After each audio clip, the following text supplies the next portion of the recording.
हाय दोस्तों, कैसे हैं आप लोग। हमारे YouTube चैनल पे आप लोग बने रहिए। आपका छोट भाई सिंगर रामलल रखवाला आज मुंबई में पहाड़ पे आया है घूमने के लिए। और देखिए पहाड़ ही दिखा रहा है और बिल्डिंग है, यहाँ बहुत बड़ा बिल्डिंग है। और देखिए हम कितना ऊपर आए हुए हैं पहाड़ पे। आपको पता होगा कि पहाड़ के ऊपर से बिल्डिंग कितना छोटा छोटा दिख रहा है, और आपको यकीन होगा कि कितना ऊपर मैं पहाड़ पे चढ़ा हूँ।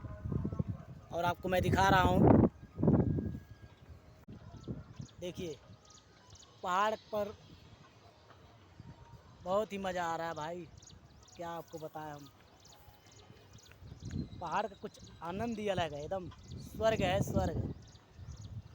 देखिए कितना तेज़ हवा चल रहा है यहाँ पे और कितना मज़ा आ रहा है, बहुत ही मज़ा आ रहा है। और हम चाहेंगे कि ऐसे अपने भाई को प्यार दुलार आशीर्वाद बनाए रखिएगा, ताकि भाई आप